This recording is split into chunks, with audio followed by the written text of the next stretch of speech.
Fit in 10 Nation. This is day 25. I'm telling you. Remember when I did the first video and I said before you know it, it's going to be like day 30?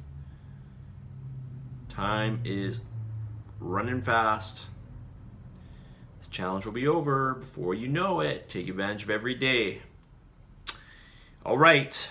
I'm going to get right into some questions and concerns. But before I do that, this is a little bit late, but I will put out this reminder again. When you get your scans done, try to come in without any metals on.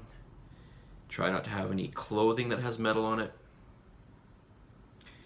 Try not to eat. Avoid alcohol for 24 hours. Avoid caffeine for 12 hours. And ladies, if it's the time of the month for you, then we got to hold off. All right, so I will put out that reminder again. That is for all scans, all InBody scans for the challenge. Okay. Cheat meals. You only get a cheat meal if you've been within 5% of your macros. At this point, we're saying 5% of your macros. So if you're within 5% every single day, you can have one cheat meal per week. If you're not, you don't deserve a cheat meal. Sorry, but you don't. You ain't getting one. All right? Somebody mentioned, well, I'm just going to briefly touch on this. Somebody mentioned about going to bed earlier, waking up earlier. You will get a better, apparently, you will get a more restful sleep. You will have better quality sleep if you go to bed earlier and wake up earlier. All right? So if you do the same, let's say you sleep 7 hours per night. If you go to bed at 9, you wake up at 4, in theory, you'll have a better quality sleep than if you go to bed at, say, 12 and wake up at 7. You are supposed to feel more rested. That's that's the latest that I've read from the sleep experts. All right, shoulder injuries. If you have a shoulder injury, you should be pretty much okay doing everything but pressing motions, okay? Now, I can't guarantee this, but generally speaking, if you have a shoulder injury, you should be okay doing everything but pressing motions. So bench press and overhead press, you probably want to avoid. You might be able to get away with one of the two of the presses depending on your shoulder injury, but highly doubtful. And it's possible that bicep motions will bother it. It's possible, but we can modify it. We can modify bicep movement to take the strain off the shoulder, by the way. Also, rowing motions should be good for it. So pull-ups or pull-downs or rows should be good for your shoulder, okay? And you know what? I'm just going to add to that in general. If you have injuries, it's not an excuse not to work out. I always have an injury. Okay, now I understand that working out for me is really, really important. But my point is essentially where there's a will, there's a way. All right, I essentially always have at least one injury or something that's bothering me, that's not allowing me to maybe do a certain movement. So I have to work around it. All right. So just because you have an injury is not an excuse for you to be like, well, I can't do anything. No. You can do virtually everything, okay, depending on your injury. You should be able to do most things. All right. Want to talk about, somebody wrote me and they said, you know what, on one of my scans, both my legs were down in muscle mass and my arms were up in muscle mass. Why is this? So it could be a discrepancy in the with the InBody, because it wasn't a huge change. It was basically a decrease by about a third of a pound of muscle in both legs, and I think the arms were up maybe close to that amount. So it's possible it's something to if we ran your scan again, maybe it wouldn't show that. Although I'm probably more inclined to think that it just has to do with glycogen levels.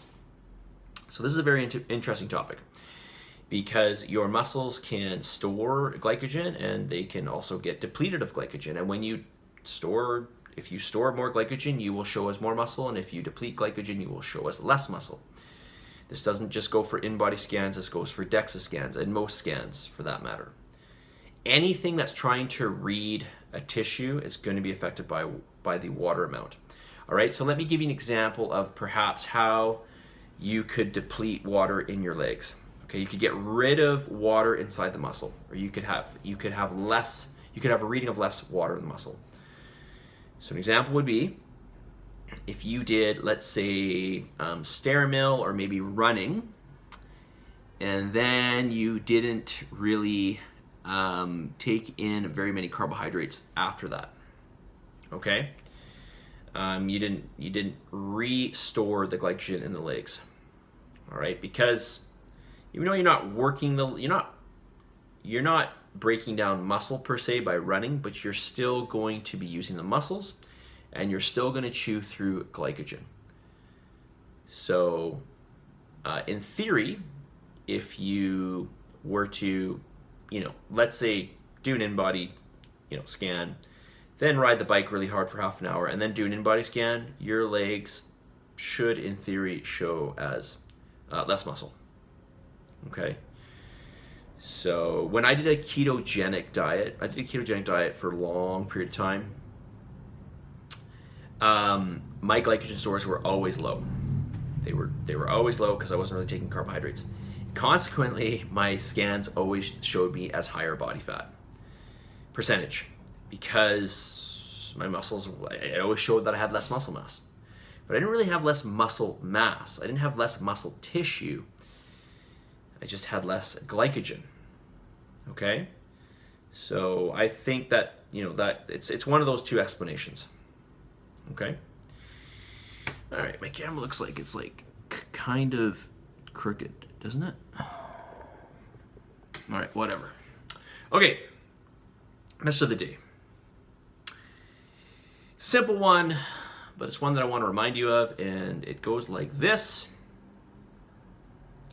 What comes easy won't last, and what lasts certainly won't come easy. It's just the way it is, folks. It's just the way it is. What comes easy won't last, and what lasts will not come easy. You gotta put in the time, you gotta put in the effort, you need to be consistent, right? You need to be reasonable, but you need to be consistent. Consistency over time of the right things will get you to where you want to be in anything.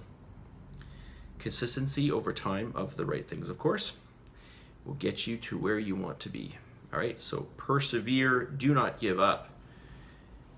Chip away, put a brick or two in that wall that you're trying to build every day, and before you know it, you have this gigantic wall, right? Bit by bit, day by day. Okay. Submit, commit to this challenge. You just have to. If you fight it, you'll never get what you want. So just welcome it and then attack it. Attack all the pillars, not some of them. Don't kind of do some of your eating. Don't kind of do some of the workouts. Don't replace your cardio with something, I don't know what, yoga or, whatever you're going to do, hockey.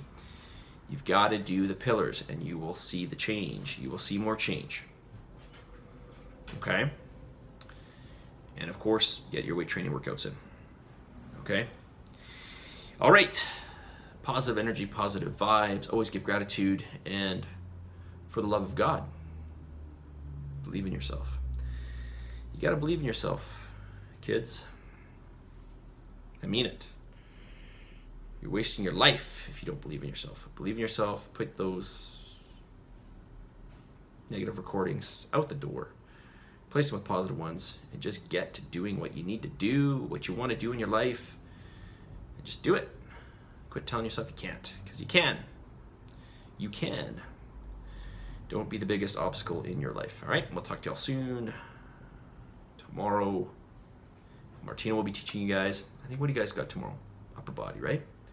Upper body. We're going to do legs on Friday. We'll make sure we get those lunges in. Talk to you guys all soon. Have a wonderful evening. I'm out of here. See ya.